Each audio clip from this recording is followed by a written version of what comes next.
Assalamualaikum warahmatullahi wabarakatuh. Alhamdulillah, wassalatu wassalamu ala rasulillah Muhammad ibn Abdillah wa ala alihi wa sahbihi wa man wala. Subhanaka la ilma lana illa ma 'allamtana innaka antal alimul hakim. Rabbi shrah li sadri wa yassir li amri wahlul 'uqdatan min lisani yafqahu qawli. Amma ba'du. Tentang kematian, apa yang dia perjuangkan di masa kehidupan tidak ada yang jadi bekal saat dia meninggal dunia.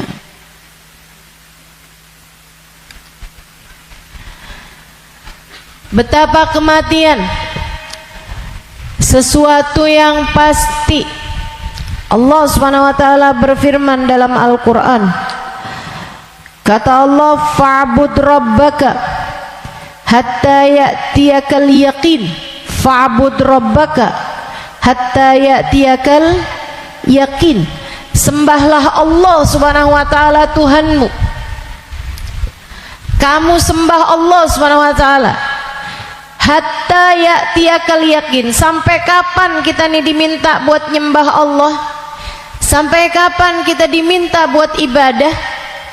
Kata Allah, hatta ya'tiyakal yaqin, sampai datang sesuatu yang pasti. Apa yang pasti?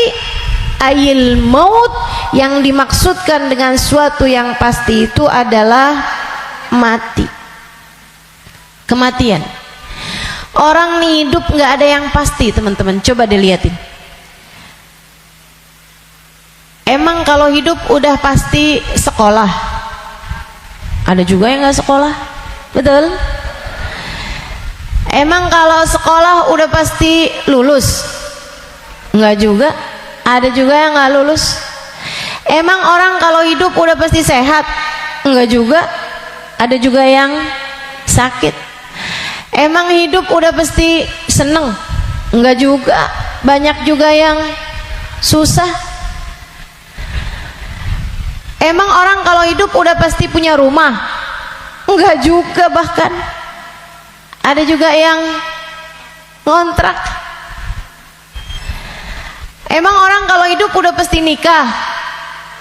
Enggak juga, Mbok.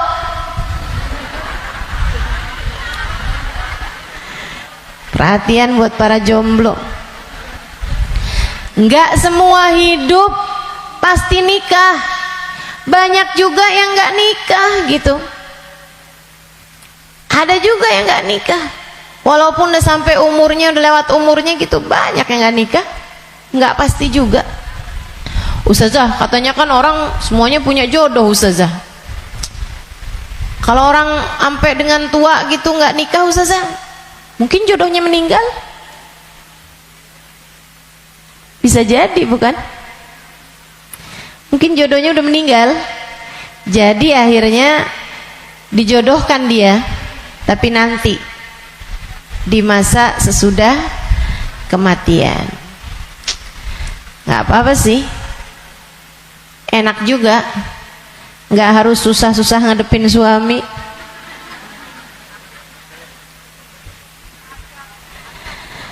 Tapi yang nikah juga enak juga sih, ya kan? Betul. Yang nikah ada enaknya, ada nggak enaknya. Yang nggak nikah ada enaknya, ada nggak enaknya. Yang nggak enak itu yang maksiat. Yang nggak enak itu yang nggak jadi hamba Allah yang taat. Itu nggak enak hidupnya. Nggak bakalan enak hidupnya. Karenanya siapapun kamu di atas muka bumi ini harus belajar, berusaha buat jadi hamba Allah Subhanahu wa taala yang taat. Mudah-mudahan Allah mudahkan. Amin ya rabbal alamin. Jadi orang hidup nggak ada yang pasti, teman-teman. Nggak ada yang pasti buat orang yang hidup. Ada yang mulai dari kecil sakit terus, ada Ada. Nggak ada yang pasti hidup itu. Yang pasti ketika seseorang hidup hanya satu, namanya mati. Kalau kamu diberi kehidupan, maka satu waktu nanti kehidupan tersebut akan diambil kembali oleh Allah Subhanahu wa taala. Sebab memang hidup di dunia, begitu kamu diberi kehidupannya, udah pasti kamu akan berjumpa dengan kematian. Nggak ada yang pasti dalam hidup selain mati. Nah, kalau emang yang pasti itu mati, ngapain sisa hidup nggak dipakai buat berbekal menuju sesuatu yang pasti? Ngapain bekalannya untuk sesuatu yang nggak pasti? Misalnya nih, kamu umur tamat SMA, umur 15. Kalau kamu berpikir bahwa saya umur segini berarti udah deket lagi mau nikah, bekalan menuju nikah. Misalnya, apa yang kamu kerjakan? Hidung kurang mancung, mancungin alis kurang nyelirit, kurang bulan sabit, kamu sabitin alis kamu. Bibir kurang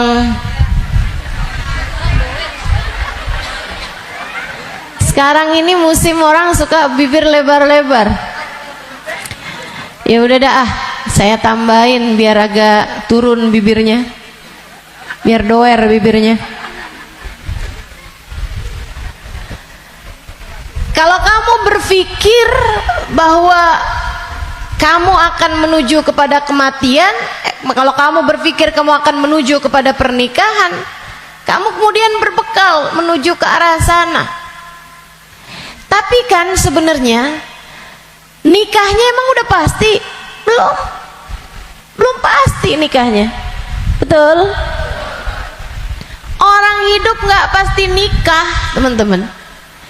Berarti kalau kayak gitu gimana nih caranya nih?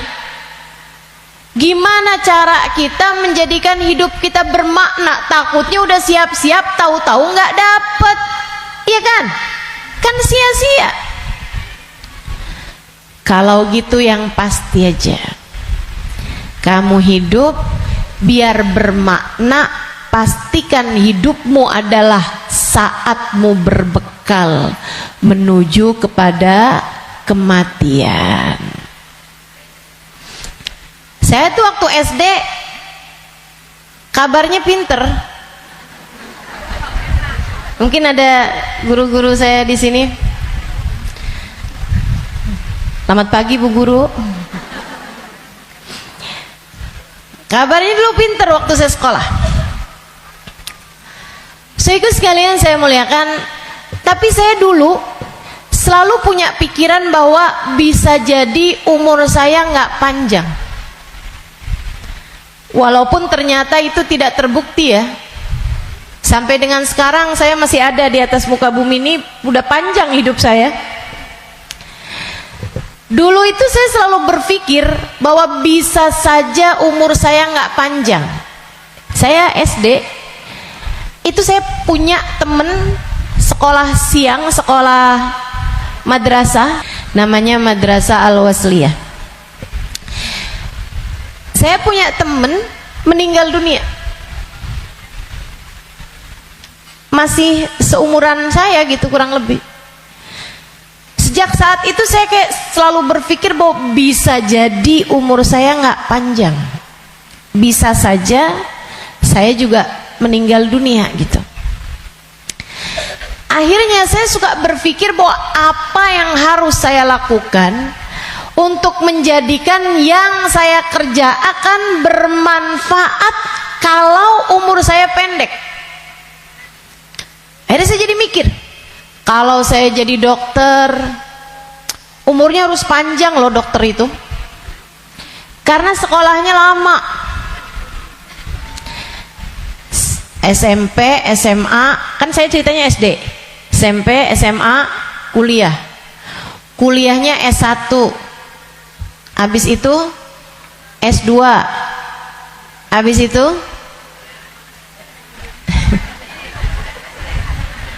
ST katanya.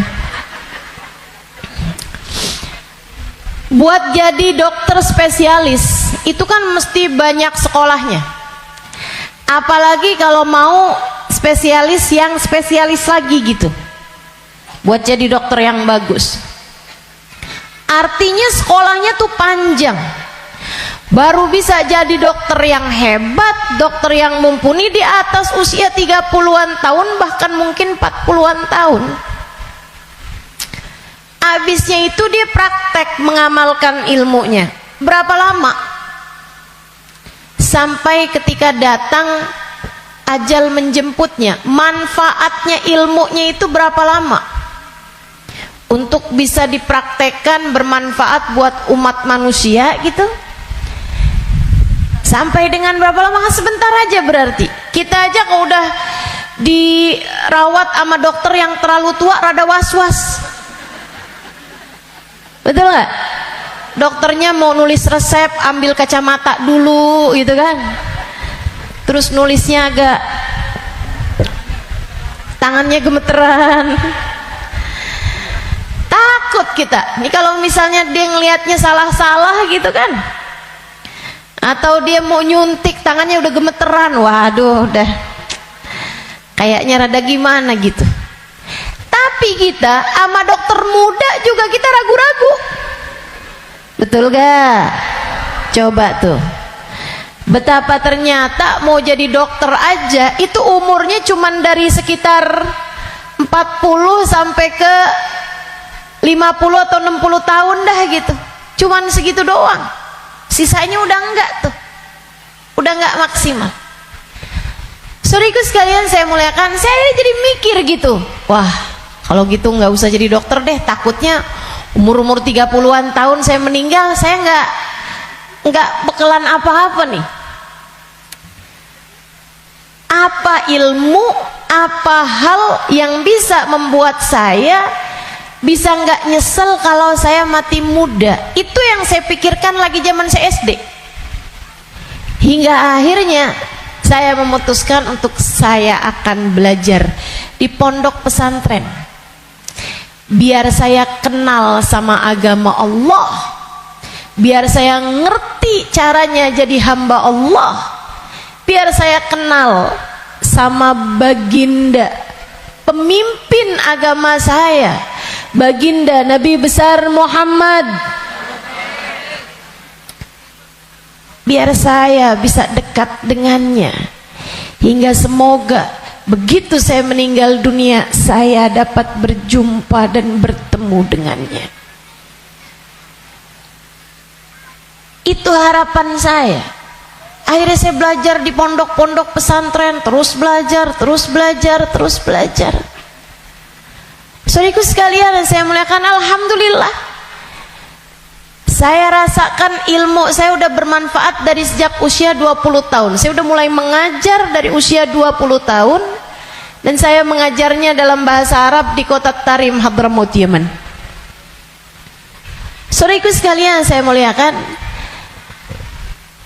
pada akhirnya kehidupan mengajarkan kita bahwa jangan mau memperjuangkan sesuatu yang tidak kamu bawa mati.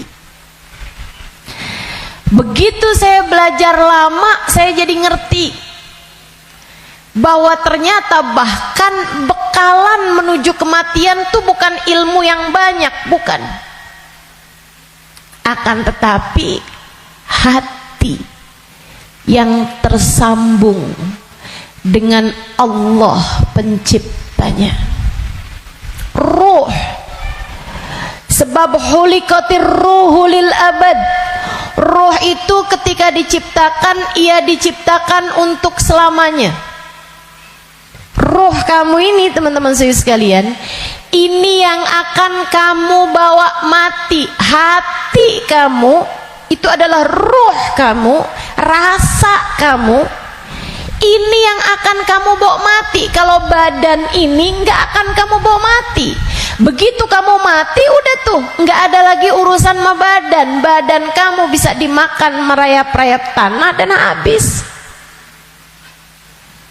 Bibir kamu yang selalu kamu lipstikin, wajah kamu yang selalu kamu bedakin, mata kamu yang selalu kamu celain, pakaiin celak, kuku-kuku kamu yang selalu kamu potong setiap kali ia memanjang, badan kamu yang selalu kamu rawat, kamu kasih makan, kamu bersihkan. Ini hanya akan menjadi makanan santapan rayap-rayap tanah, ulat-ulat tanah. Nanti akan masuk ke lubang-lubang hidungmu, ia akan masuk dalam seluruh anggota tubuhmu dan kamu habis. Makanya katanya Sayyidina Ali bin Abi Thalib, siapa yang kerjanya buat badannya, siapa yang hidupnya hanya mementingkan urusan tubuhnya, silakan cari pahalanya kepada rayap-rayap tanah. Silakan minta balasannya kepada rayap-rayap tanah, ulat-ulat tanah. Mereka yang senang banget, wih mulus, ih badannya bagus, enak banget nih kita makannya, katanya gitu. Saudariku sekalian yang saya muliakan, bukan untuk itu kamu diciptakan, bukan untuk itu kamu diciptakan. Yang aslinya dari diri kamu adalah ruhmu, yang sejatinya pada dirimu tidak akan terpisahkan adalah hatimu. Ala inna fil jasadi mudghah, idza salahat salahal jasad kullah, wa idza fasadat fasadal jasad kullah. Ketahuilah di dalam tubuh manusia terdapat segumpal darah, disebut hati. Jika bagus, bagus semuanya, jika rusak, rusak semuanya. Ketahuilah segumpal darah tersebut adalah hati. Disitulah roh ditiupkan, disitulah roh sejatinya berada, meskipun mengalir sampai ke seluruh tubuh kita. Roh itu dihembuskan saat janin badanmu itu berusia 4 bulan dalam rahim ibu kamu, ditiupkan lewat ubun-ubun. Makanya Bu, ketika Allah menciptakan batok kepala kita, itu semuanya udah full kecuali ada satu lubang kecil di ubun-ubun. Makanya kalau anak bayi ubun-ubunnya masih lembut, tulangnya belum keras, karena asalnya memang bolong. Kenapa Allah bolongin? Buat niupnya ruh, ditiupkannya ruh saat usia 4 bulan tuh dari situ. Rohnya dimasukin, ditiupkan oleh malaikatnya Allah Subhanahu wa taala.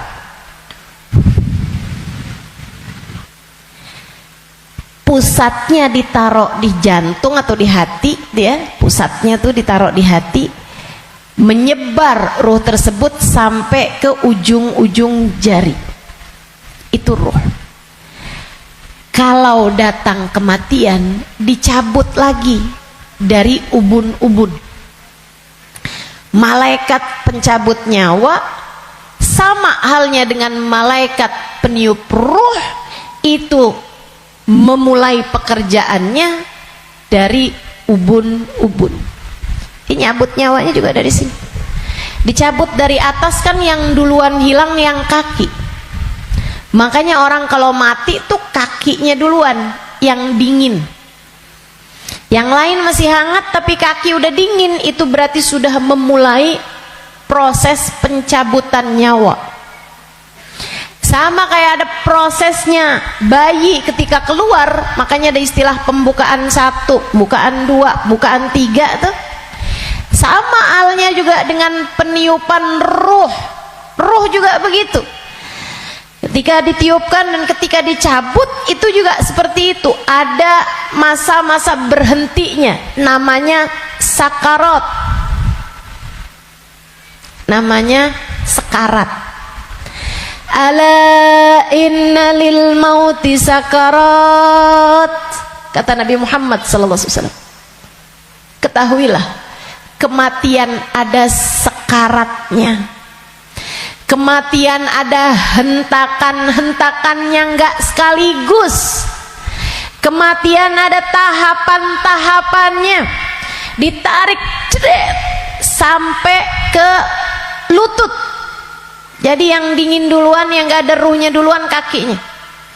Tarik lagi sampai ke pusar. Pusar kita nih. Tarik lagi sampai ke ulu hati. Banyak orang yang kalau orang tersebut dimurka Allah Subhanahu wa taala, malaikat maut mencabut nyawanya dengan main-main. Dimain-mainin rohnya. Padahal sakitnya setengah mati. Kata Sayyidina Ali bin Abi Thalib, la darba bisayf 30 darbah ahab ilayya min sakrah min sakaratil maut. Badan saya dicacah-cacah pedang 30 kali cacahan pedang lebih saya sukai daripada satu sakaratul maut.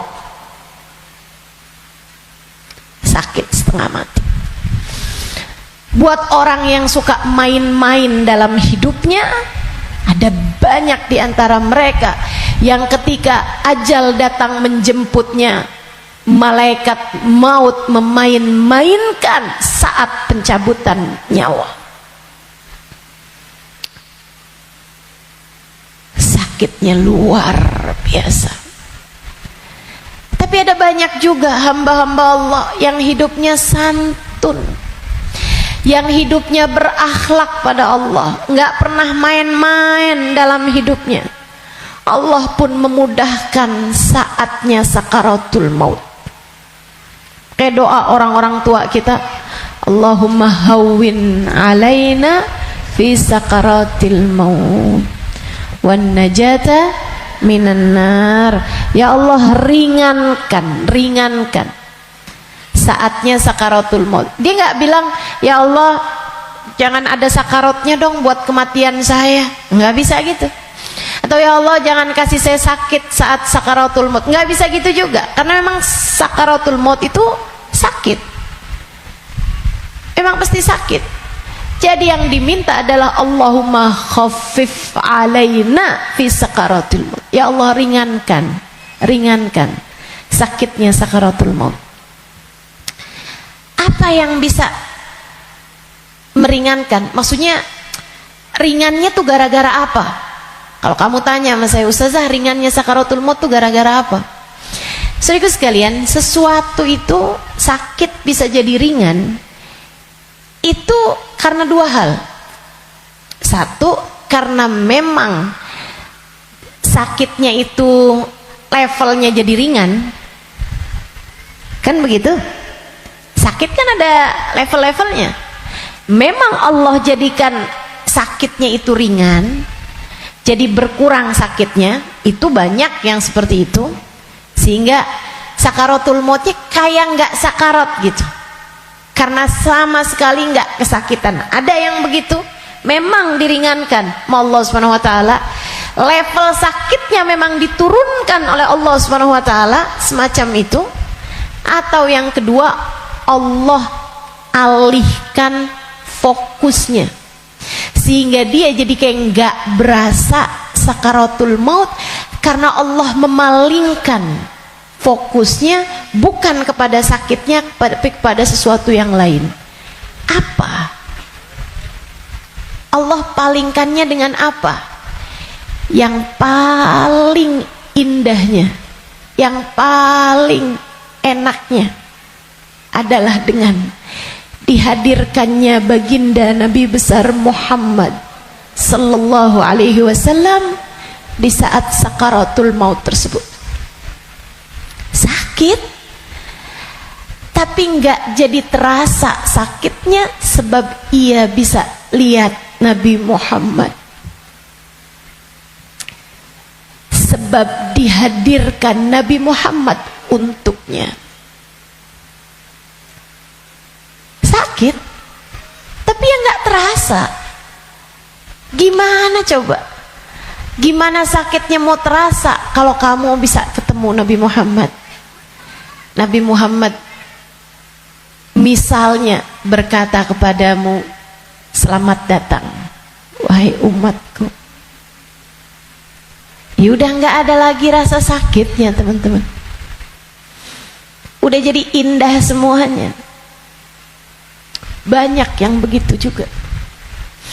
Kekasih berjumpa dengan kekasihnya di saat sakaratul maut. Banyak. Kita ustazah gak tahu deh. Minta aja, doa aja, walaupun gak pantas, biar gak nyesel. Betul gak? Betul gak? Mau doa tapi rasanya kayak nggak pantas gitu ustazah. Orang kayak saya kematiannya dijemput sama Nabi Muhammad, emang nggak pantas.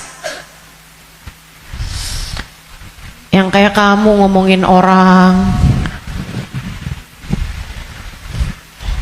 yang kayak kamu kalau sholat berantakan, betul? Ngarepin kematiannya dijemput sama Nabi Muhammad, siapa kamu? Betul gak? Sama, saya juga berpikir hal yang sama denganmu. Siapa saya? Sampai saya berharap kematian saya dijemput sama Nabi Muhammad. Tidak ada di antara kita yang pantas. Gak ada di antara kita yang layak, gak ada. Gak ada. Tidak saya, tidak kamu, sama. Tapi kita tetap berdoa, kita tetap meminta kepada Allah Subhanahu wa taala. Kali-kali aja doa kita diijabah. Ya siapa tahu ya kan? Siapa tahu. Soalnya takut kalau nggak minta nyesel. Sebab Nabi Muhammad itu dermawan. Sebab Nabi Muhammad itu dermawan. Kadang-kadang orang kalau dermawan tuh kita nggak bisa kira, tahu-tahu memberi lebih dari yang kita minta. Itu sakaratul maut. Nanti habis cabut tuh dari pusar sampai ke dada, hati itu teman-teman pusatnya. Allati tattali'u alal afidah. Sampai ketika roh tersebut nyampe di afidah, nyampe di dada, tempatnya hati kita itu, pusatnya. Makanya orang kalau ngerasa sakit hati pasti pegang dadanya gitu. Nggak ada yang pegang kepalanya, sakit hati saya, nggak ada. Apalagi pegang kaki, sakit hati saya, nggak ada. Pasti bilang sakit hati saya gitu, yang dipegang dada, karena memang tempatnya ruh, pusatnya itu adanya di situ, hati kita. Itu sakaratul maut paling sakitnya tuh di situ, karena sumbernya tuh di situ. Baru kemudian dicabut lagi sampai ke ghargharah, sampai ke leher. Kau udah nyampe di ghargharah, hakikat kamu akan ditampakkan. Saat itulah kamu dibukakan langit, bisa lihat tempat balik kamu tuh surga atau neraka. Dan itu bisa terjadi tahun depan, dan itu bisa terjadi bulan depan untukmu atau untukku. Itu bisa jadi di waktu yang masih sisa panjang, bisa jadi juga sudah tinggal sedikit lagi waktumu untuk merasakan apa yang disebut dengan sakaratul maut ini. Semuanya pasti ngalamin, semuanya nggak ada yang bisa lari. Saat ghargharah, saat nyawa udah sampai di tenggorokan, dibukakan pintu demi pintu, kata Nabi Muhammad. Ketika Nabi bercerita kepada Sayyidah Aisyah, ya Aisyah, man ahabba liqa Allah ahabballahu liqa'ah, wa man kariha liqa Allah karihallahu liqa'ah. Wahai Aisyah, siapa yang senang saat perjumpaannya dengan Allah, Allah pun senang berjumpa dengan dia. Siapa yang benci berjumpa dengan Allah, Allah pun benci berjumpa dengan dia. Ya Rasulullah, walakinnana nakrahul maut. Bukannya semuanya takut memati, Rasul. Takut kan gak seneng. Bukankah kita semuanya takut mati, Rasul? Kalau takut mati kan artinya kita gak seneng. Kalau kita gak seneng, Allah gak seneng juga dong ketemu kita. Gak gitu Aisyah. Tapi nanti saat ghargharah, saat nyawa sudah di tenggorokan, Allah akan bukakan langit-langit dan Allah akan perlihatkan tempat kembali bagi roh seseorang. Rohnya itu baliknya kemana?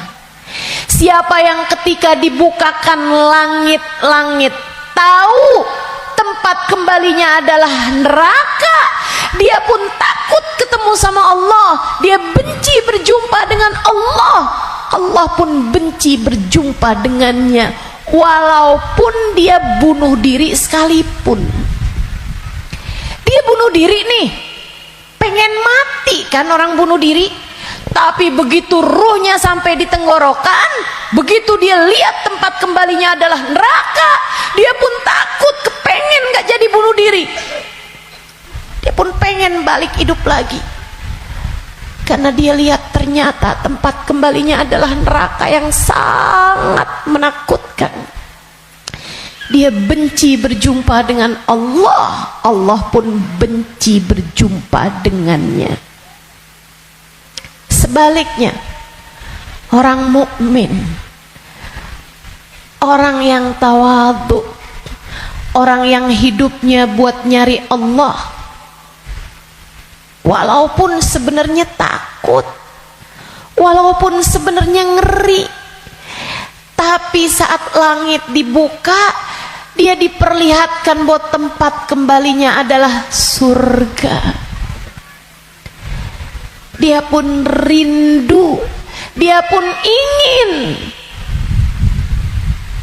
dia pun cinta untuk berjumpa dengan Allah. Dia pun bahagia, dia sukacita berjumpa dengan Allah, Allah pun sukacita berjumpa dengannya. Allah pun suka untuk berjumpa dengannya. Nih, saat ghargharah ini Allah cerita dalam Al-Quran di surat Al-Mu'minun,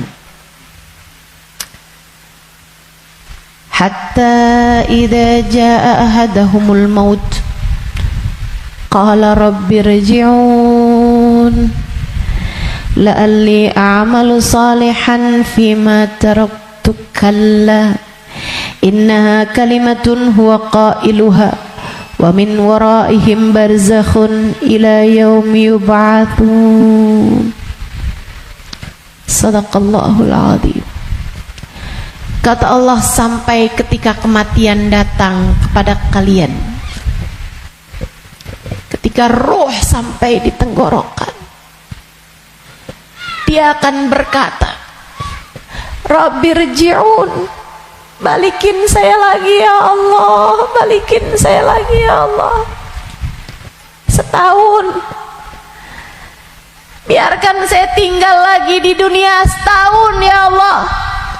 Nggak boleh sebulan ya Allah, nggak boleh seminggu ya Allah, minggu depan deh ya Allah, matinya minggu depan aja.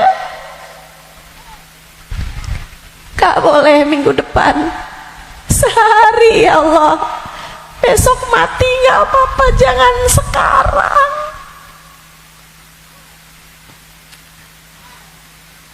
Gak boleh. Sejam ya Allah, sejam.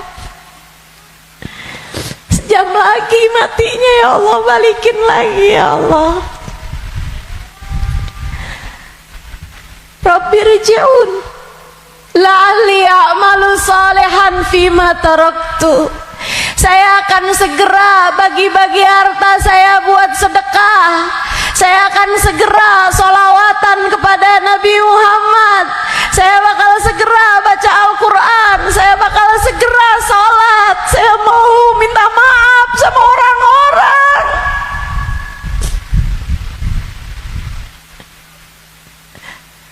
Saya mau minta maaf sama orang-orang. Sisakan untuk waktu walaupun 1 jam. La'alli a'malu salihan fima taraktu. Aku akan mengerjakan kebaikan yang selama ini saya tinggalkan.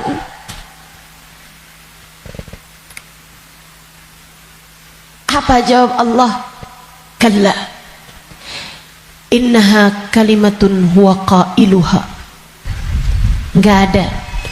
Sekarang kalimatmu itu hanya jadi omong kosong belaka. Gak ada ceritanya kamu dikabulkan. Waktunya sudah habis. Game over. End. Udah habis. Kamu gak punya nyawa cadangan. Kamu gak punya hidup simpanan. Kamu tidak sedang dalam masa percobaan. Begitu kamu masuk usia balik, semua sudah mulai tercatat untukmu. Tak ada lagi waktu untuk kembali. Innaha kalimatun huwa qailuha. Itu hanya sekedar kalimat disampaikan begitu aja. Kamu minta balik, enggak ada ceritanya. Wa min waraihim barzakhun ila yaumi yub'atsun. Sekarang waktunya kamu hidup di alam barzakh sampai hari kiamat datang. Dah tuh, nggak bisa balik lagi. Makanya serem sama kematian teman-teman, karena dekat. Aqrab ghaib yuntadhar, kata Nabi Muhammad. Perkara gaib yang paling dekat sama kita kematian. Si ini meninggal, si itu meninggal, si itu meninggal, si itu meninggal. Semua meninggal.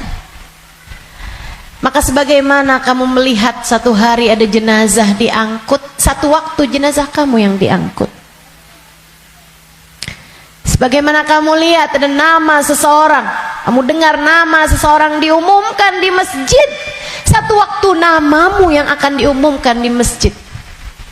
Kamu lihat satu hari ada nama seseorang muncul dengan ucapan berbelasungkawa, turut berduka cita, yang ada di Instastory orang-orang, satu waktu nama kamu yang akan ditulis di situ. Sebagaimana ada broadcast di grup-grup WhatsApp yang menuliskan nama-nama orang dengan ucapan meninggal dunia, satu waktu akan ada namamu yang ada di situ. Inna lillahi wa inna ilaihi rojiun. Turut berduka cita atas meninggalnya Halimah binti Utsman al-Idrus.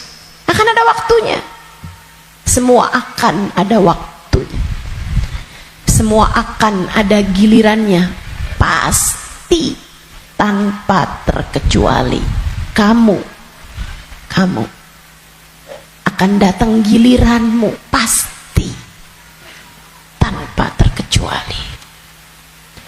Kamu bakal mati, Bu. Kamu akan mati, Dek. Kamu bakal mati, Nak. pasti. Masalahnya tinggal, akankah Allah berkenan menerimamu? Saya tuh dulu suka liatin tulisan kalau ada orang meninggal dunia, semoga rohnya diterima di sisi Allah. Saya suka mikir gitu, ya masa ditolak, ya diterima lah. Fakta membuktikan. Kita nggak pernah lihat ada orang habis meninggal dunia terus balik lagi. Lah, bukannya kamu seminggu yang lalu meninggal? Oh, nggak diterima. Pernah? Nggak pernah. Jadi saya suka pikir gitu, jadi terima lah. Masa mau ditolak? Orang meninggal mau meninggal gitu. Tapi sesudah saya belajar, tuh waktu saya kecil mikirnya begitu. Sesudah saya belajar di pondok pesantren, belajar terus. Saya jadi faham betapa berartinya ucapan itu. Sebab kamu, saya, ketika meninggal dunia akan menjadi salah satu dari dua kelompok orang. Ada yang ruhnya diterima di sisi Allah dengan penuh keridhaan. Ada yang ruhnya diusir dari rahmatnya Allah, sebab Allah murka kepadanya. Kalau waktu hidup kayak gini nih, kamu lagi punya perlu, kamu datang ke rumah saudaramu, ditolak dari yang satu, bisa kamu datang ke tempat saudaramu yang lain. Anak kamu harus masuk rumah sakit, harus segera dioperasi, misalnya gitu. Harus ada DP yang harus kamu bayar, atau ada keperluan apapun misalnya. Kamu bisa datang ke tempat saudaramu, dia nggak bukain pintu, kamu bisa datang ke tempat yang lain. Dia nggak ngasih, kamu bisa datang ke tempat yang lain. Kamu misalnya mau bikin kopi, gulanya nggak ada, misalnya gitu, kamu bisa datang ke tempat saudara kamu, sebelah kamu, tetangga kamu, nggak dikasih, nggak dibukain pintu, atau dia bilang nggak ada misalnya, bisa lagi ke tempat saudaranya, tempat sebelahnya. Orang hidup ini andai ditolak dari yang satu, kita masih punya pilihan tempat yang lain. Seapa-apanya masih ada pilihan tempat yang lain. Tapi kalau kamu meninggal dunia, kamu hanya akan menjadi wa inna ilaihi raji'un, hanya akan kembali kepada Allah Subhanahu wa ta'ala. Kalau pintu rahmatnya Allah tertutup darimu, kalau kamu diusir dari kasih sayang Allah Subhanahu wa ta'ala, Allah tidak berkenan menerimamu, kemana kiranya kamu akan pergi? Terusir dari pintu rahmatnya Allah, kamu mau kemana? Bu, Kak, Dek, Nak, saya sampaikan ini dengan sungguh-sungguh. Jangan pernah mau main-main dalam hidupmu. Jangan main-main sama hidup. Sebab selama kamu hidup, kematian masih akan membayangi. Dan begitu datang kematian sementara Allah belum ridho kepadamu, sangat mungkin rohmu tidak diterima Allah, hingga Allah pun mengusirmu dari pintu rahmatnya, dan kamu dikembalikan kepada lembah kemurkaannya.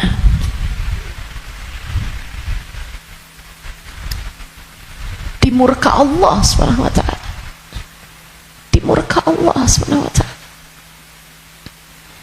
Enggak enak. Kita tuh dibenci sama suami kita aja rasanya nggak enak. Kita dibenci sama saudara kita aja setengah mati, nggak enak rasanya. Bukan begitu? Bayangkan kalau kamu datang ke rumah Allah, kamu datang kepada Allah sementara Allah mengusirmu dan tidak ridho kepadamu serta benci kepadamu, dan kamu nggak bisa balik lagi ke atas muka bumi ini, kayak apa rasanya? Dalam keabadian kamu dimurka, dalam keabadian kamu dibenci, dalam keabadian kamu tersiksa.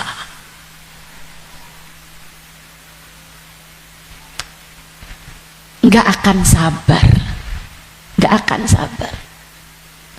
Makanya sekarang nih di dunia kamu masih bisa sabar. Kalau lagi gak enak sabar aja. Malam-malam ngantuk mau tahajud, yang sabar. Bangun tahajud, yang sabar. Biar nanti kamu gak ketemu waktu dimana kamu tidak akan sabar menghadapinya. Kamu gak akan kuat ngadepinnya. Sekarang kamu kuat. Buat puasa kamu kuat, buat baca Quran kamu kuat, buat hadir majelis taklim kamu kuat, buat baca maulid kamu kuat, buat berbuat baik pada orang tua kamu kuat, buat berbuat baik sama suami kamu kuat, buat doain anak-anak kamu kuat, buat ngurusin rumah kamu kuat, buat ngerjain kebaikan-kebaikan kamu kuat. Maka kerjakan apa yang kamu kuat untuk menghindarkan diri dari sesuatu yang kamu nggak bakal kuat. Bertahanlah terus, bertahanlah untuk tetap menjadi solehah, yang sabar jadi solehah. Tetaplah jadi hamba Allah yang solehah. Gak kuat nih saya, enggak, kamu kuat, kamu kuat. Saya gak kuat lagi Ustazah ngadepin suami kayak begitu. Kuat, kamu kuat. Saya gak kuat lagi Ustazah ngadepin orang tua saya nih Ustazah. Kuat, kamu kuat. Gak kuat lagi saya ngadepin anak-anak saya Ustazah. Kamu kuat, kamu kuat, kamu kuat. Saya gak kuat puasa, kuat, kuat. Saya gak kuat tahajud, kuat, kuat.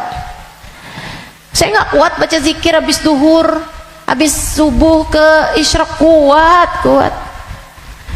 Saya gak kuat baca ratib malam-malam hari, ngantuk saya, kuat, kuat. Kamu kuat ngerjain itu semua. Saya gak kuat Ustazah buat berbuat baik sama semua orang. Saya pengen marah aja semuanya. Enggak, kamu kuat, kamu kuat. Jangan marah-marah, jangan. Jangan marah-marah. Kamu kuat. Teman-teman saya sekalian, yang gak kuat kalau kamu mati dan kamu terusir dari rahmatnya. Yang kamu gak kuat kalau sampai di dalam kubur ruhmu disiksa, kamu gak akan kuat. Yang gak kuat kalau kamu datang malaikat yang menanyai dalam kuburan dan kamu gak bisa jawabnya, hingga kemudian malaikat tersebut mulai menyiksamu, kamu gak akan kuat. Sisanya di dunia ini kamu kuat, kamu kuat. Saya dijahatin terus sama tetangga saya nggak kuat lagi, kamu kuat. Saya ditinggalin sama teman-teman saya nggak kuat, kuat, kuat, kuat. Percaya saya, kamu kuat.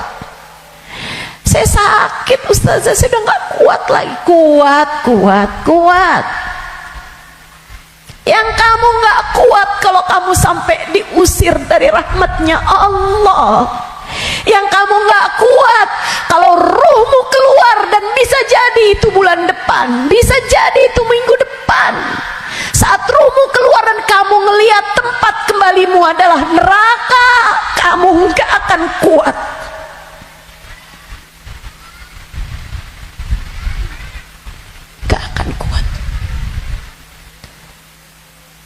saat kamu berkata, Rabbirji'un la'alli a'malu salihan fima taraktu. Ya Allah, balikin saya ke dunia ya Allah, balikin saya, kasih saya hidup lagi ya Allah. Itu yang kamu gak akan kuat. Sekarang di dunia semuanya kamu kuat jalaninnya, kuat, kamu mampu, bisa bertahan untuk tetap menjadi solehah. Percaya saya sangat miskin Ustazah, saya udah gak kuat lagi hidup di dunia ini. Kamu kuat, kamu kuat. Saya ambil utang aja Ustazah, dipinjol, saya udah gak kuat lagi. Kamu kuat, jangan utang, jangan utang, jangan ambil utangan, apalagi pakai riba. Lebih kamu nanti tambah rusak jalannya, tambah salah hidup kamu. Kamu kuat menjalani kehidupan di atas muka bumi ini teman-teman. Yang kamu gak kuat kalau sampai mati Allah murka padamu, kamu gak akan kuat. Maka yuk berbekal. Dengan apa berbekalnya? Satu, hidup yang benar. Tetaplah istiqomah. Sholat jangan ditinggal, ibadah jangan ditinggal. Apa yang kamu bisa kerjain, kerjain. Sedekah biar kata sedikit jangan ditinggal. Saya orang miskin Ustazah, saya nggak bisa sedekah banyak-banyak. Tapi kamu masak, banyakin kuahnya kata Nabi. Bagiin tetangga, kasihin tetangga kamu pas kamu lagi masak. Saya nggak bisa sedekah Ustazah, tapi kamu masak nasi, masak pakai sambal, iya. Apa? Tempe goreng, banyakin, sisain dikit buat tetangga kamu, kasih buat orang yang susah juga yang ada di sekitarmu.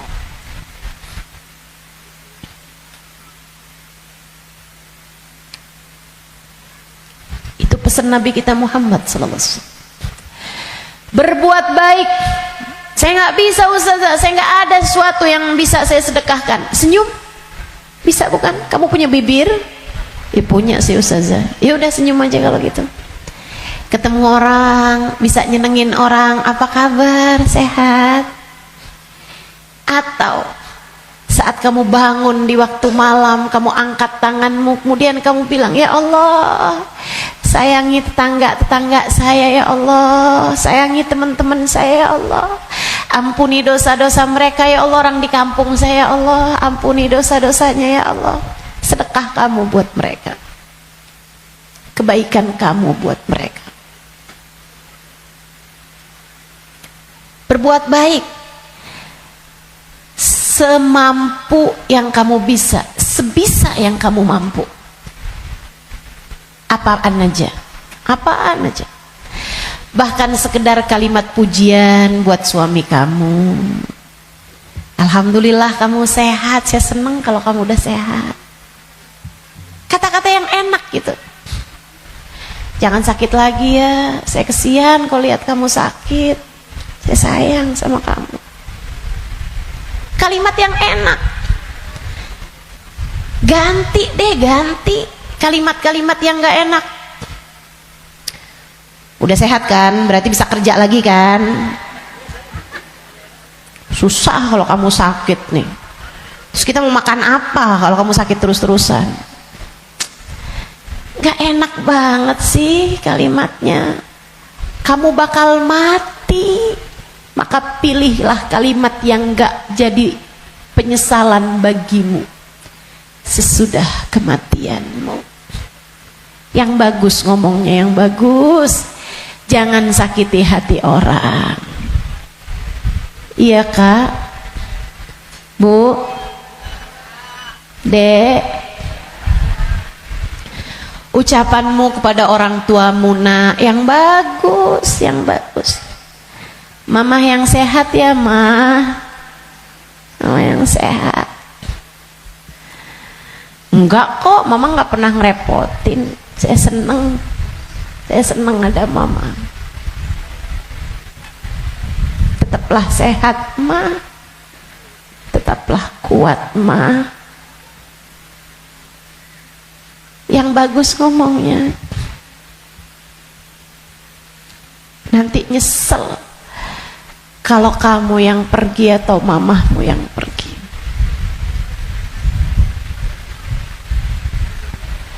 Kepada abahmu, ayahmu gitu juga, ngomong yang bagus-bagus aja, biar nggak tambah banyak penyesalanmu ketika datang ajal menjemputmu. Apapun dari kebaikan yang bisa kamu lakukan, lakukanlah. Udah nggak usah pakai mikir-mikir, saya mau pakai kerudungan kapan ya. Nggak usah. Sekarang orang senegeri udah pakai kerudungan semua kok. Selagi kamu perempuan ya pakai penutup aurat. Saya nggak tahan Ustazah, saya nggak kuat pakai jilbab. Ah, kuat kok. Semua kuat. Bismillah. Bismillah. Lakukan kebaikan, jangan tinggalkan. Sebab seperti mana kamu hidup, seperti itulah kamu akan mati. Jika kebaikan yang kamu lakukan dalam hidupmu, kamu hanya akan berjumpa dengan kebaikan-kebaikan sesudah kematianmu. Kebaikan kamu lakukan karena Allah, Allah akan membalasmu dengan kebaikan-kebaikan dari sisinya. Dan itu akan sangat menyenangkan. Kama ta'ish tamut. Sebagaimana kamu hidup, seperti itu pula lah kamu akan mati. Maka tetaplah istiqomah di jalan Allah. Itu bekal utama. Bekal keduanya, selalulah berdoa, selalulah meminta kepada Allah agar dikaruniai husnul khatimah. Sering-sering minta, ya muqallibal qulub, tsabbit qalbi ala dinik. Wahai zat yang membolak-balikan hati, tetapkanlah hati kami berada dalam keimanan kepadamu. Selalulah berdoa, Rabbana la tuzigh qulubana ba'da idh hadaitana wa hab lana min ladunka rahmatan innaka antal wahhab. Ya Allah, jangan pernah kau cabut hidayah iman yang telah kau anugerahkan kepadaku. Anugerahkanlah pula untuk kami rahmatmu. Sesungguhnya engkau adalah zat yang maha memberi.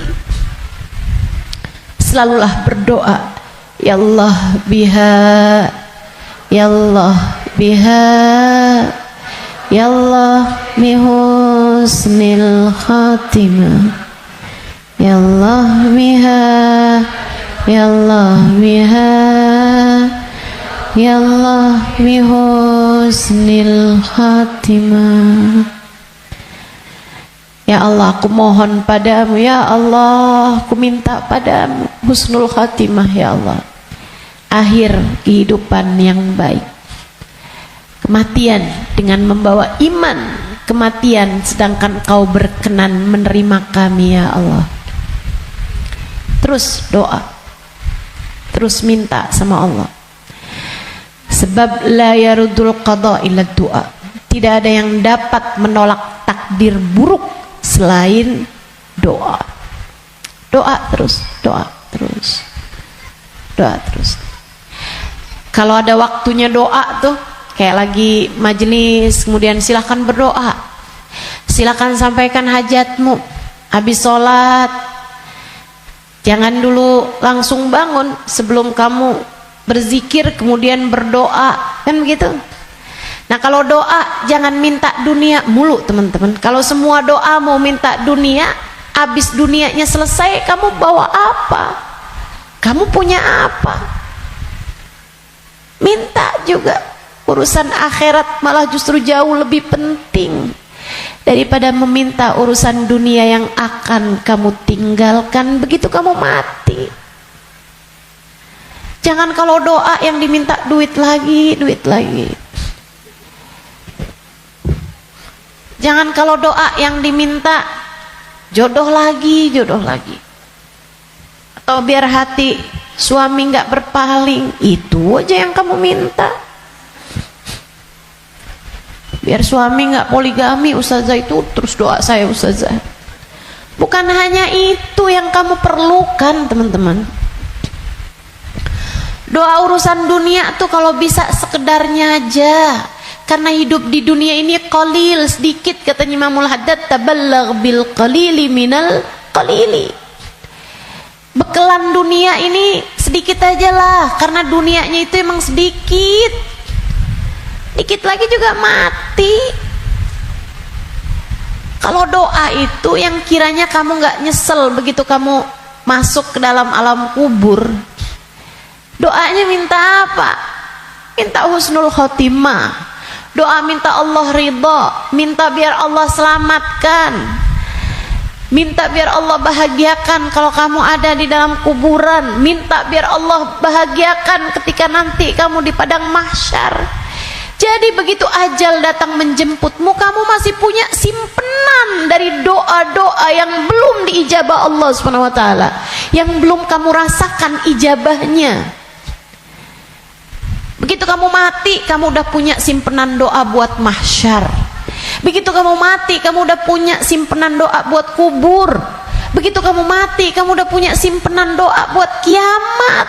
Begitu kamu mati, saat di padang mahsyar dibangkitkan, kamu udah punya simpenan doanya, tinggal tunggu ijabahnya.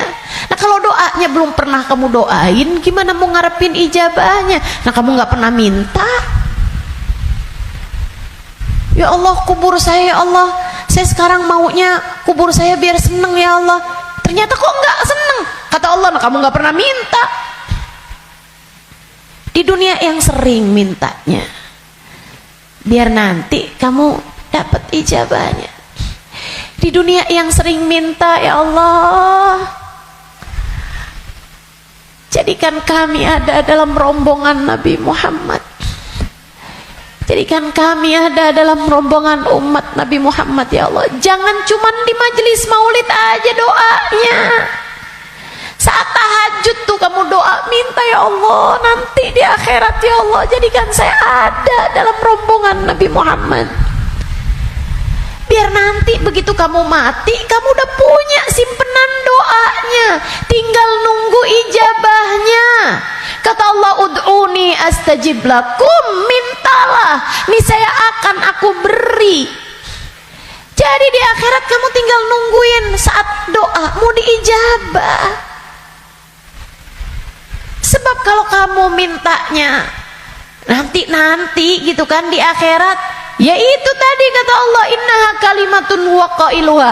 Kalimatmu tuh nggak ada artinya lagi, nggak ada maknanya lagi. Sebab akhirat bukanlah tempat berbuat. Dunia nih tempatnya berbuat. Akhirat hanyalah tempat untuk dibalas. Kalau saatmu di dunia kamu hanya minta dunia, apa yang kamu persiapkan buat sesudah kematianmu?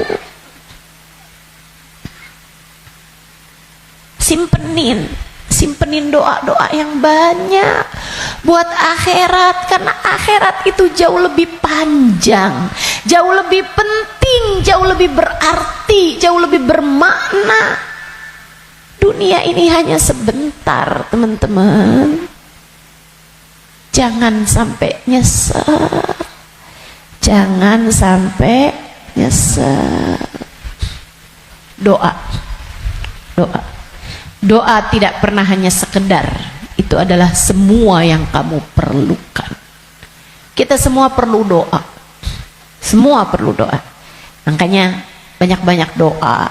Minta sama Allah agar kehidupan kamu sesudah kematian menjadi kehidupan yang menyenangkan. Amin ya rabbal. Satu tadi istiqomah taat, bekal menuju kematian ya. Yang kedua tadi apa? Doa. Yang ketiga, teman-teman saudariku sekalian, bekal menuju kematian itu ampunan dari Allah Subhanahu wa taala. Itu bisa kamu dapat dengan memohon ampunan, beristighfar dan bertaubat, meninggalkan dosa-dosa. Kamu mau berbekal menuju kematianmu, tinggalin dosa. Tinggalin dosa. Tinggalin dosa. Udah deh, ucapkan selamat tinggal buat dosa-dosa. Adik-adik yang sudah umur 20-an tahun belum datang jodoh, ustazah saya pacaran ya. Jangan. Kenapa ustazah? Dosa. Tinggalin dosa. Kamu belum tentu punya waktunya buat taubat. Kamu belum tentu sisa waktumu itu mencukupi untuk kamu bertaubat. Nggak usah deket-deket sama dosa. Ya ustazah, kalau nggak pacaran kita nggak nikah ustazah. Siapa bilang? Banyak kok orang-orang nikah nggak pakai pacaran. Dan banyak juga orang pacarannya sama siapa, nikahnya sama siapa. Betul? Betul? Ngapain kamu menghabiskan energi, menghabiskan rasa hanya untuk menjaga jodoh orang? Ngapain? Udah jauh lebih aman, kamu gak usah jagain jodoh orang, kamu jagain hidup kamu sendiri. Sebab yang akan mendapatkan balasannya adalah dirimu sendiri. Dek, Nabi Muhammad tuh seneng sama pemuda-pemuda yang taat lebih daripada senengnya Nabi Muhammad sama orang-orang tua yang taat. Jadi kamu gak usah nunggu tua buat taat. Kamu gak usah nunggu tua buat deket sama Nabi Muhammad. Justru di saat kamu masih muda, andai pun kamu nanti sampai tua, justru di saat muda nih kesempatan kamu buat deket sama Nabi Muhammad. Sebab Nabi senang sama pemuda-pemudi yang hidup dalam menjalani taat kepada Allah Subhanahu wa taala. Dijanjiin barengan sama Nabi Muhammad. Dijanjiin ada dalam naungan di bawah arasnya Allah di saat tidak ada naungan kecuali naungan Allah. Syab nasya fi taatillah, pemuda, pemudi, laki-laki, perempuan, muda yang hidup dalam taat pada Allah Subhanahu wa taala. Kamu umur masih 17 tahun tapi sudah istiqomah tahajud, Nabi cinta padamu. Kamu umur masih 17-18 tahun, akan tetapi kamu istiqomah baca Al-Quran, Nabi cinta padamu. Umur masih belasan tahun, tapi kamu udah punya zikiran yang kamu istiqomahkan baca. Kamu udah punya solawatan yang kamu istiqomahkan baca. Kamu bahkan nyaris hafal kitab-kitab maulid yang berisi sejarah hidupnya Nabi Muhammad. Fix kamu pantas dicinta sama Nabi Muhammad.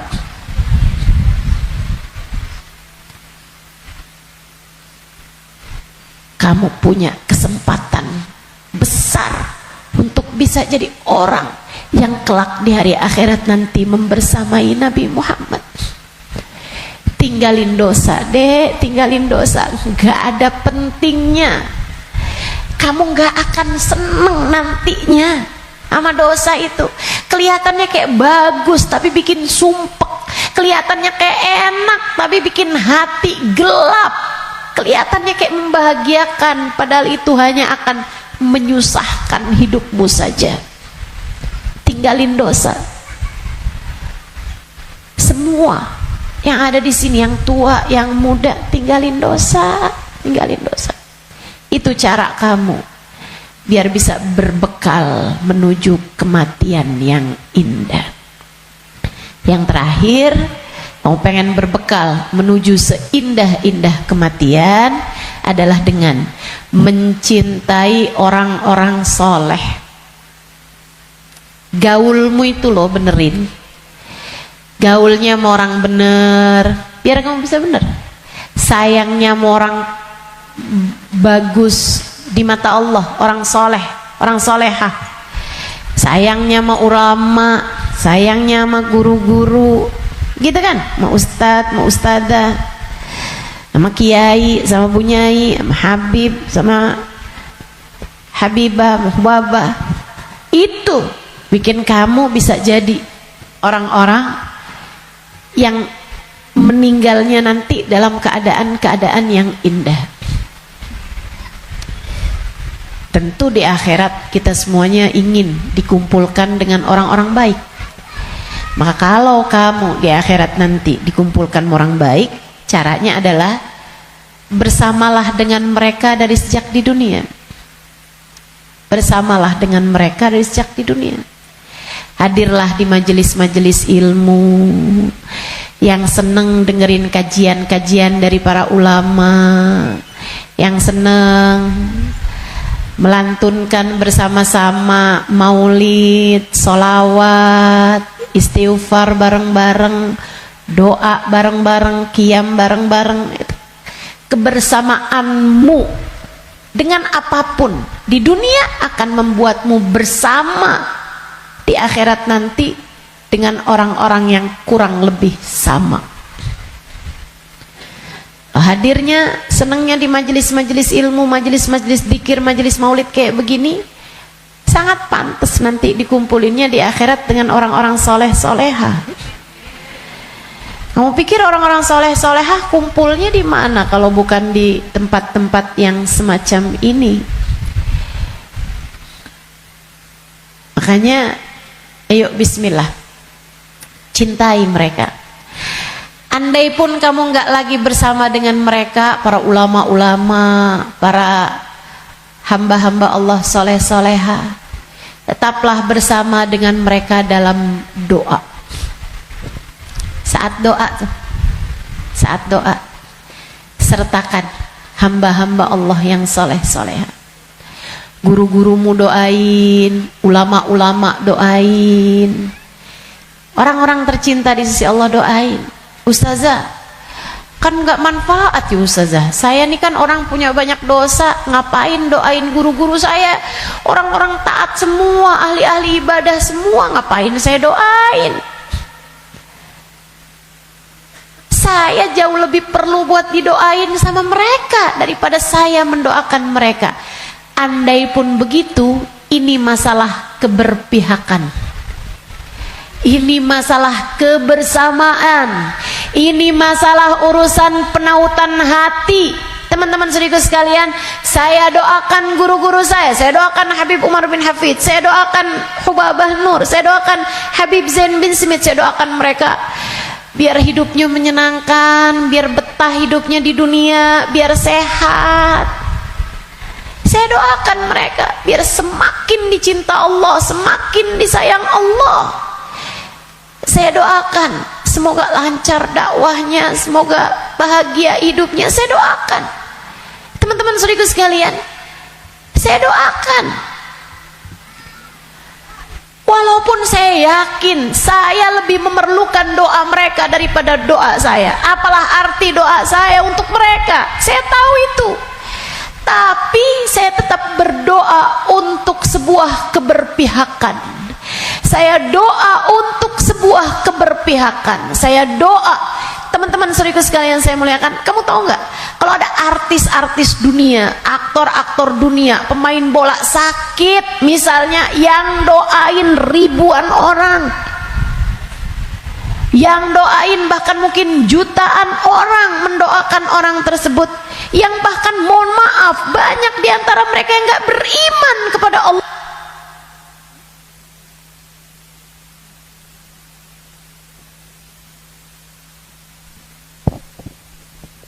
Yang bahkan banyak di antara mereka yang tidak beriman kepada Allah Subhanahu wa taala. Kenapa orang-orang mau mendoakan orang tersebut? Itu dia tuh namanya keberpihakan, penautan hati. Kita doain guru-guru kita walaupun kita merasa kita lebih perlu doa mereka daripada doa kita, daripada mereka terhadap doa kita, biar Allah tahu ada orang-orang soleh dalam lisan-lisan kita. biar Allah tahu ada mencintai para ulama di dalam hati kita. Biar Allah lihat hati kita punya cinta yang besar kepada hamba-hamba yang tercinta di sisi Allah. Pada akhirnya biar Allah tahu kita ada di jalan mereka. Kita ada di jalan mereka. Biar semoga di akhirat nanti Allah membersamakan kita bersama dengan mereka. Penting mencintai orang-orang soleh, sebab almar'u ma'aman ahab, seseorang di akhirat nanti hanya akan dikumpulkan dengan orang yang dia cintai. Dan yang paling penting buat kita cintai, nomor 1 yang ada di puncaknya adalah baginda kita Nabi besar Muhammad. Maka bekal terbesar untukmu datang di negeri akhirat adalah dengan kamu mencintai dan banyak menyebut nama Nabi Muhammad dalam solawat-solawatmu kepadanya.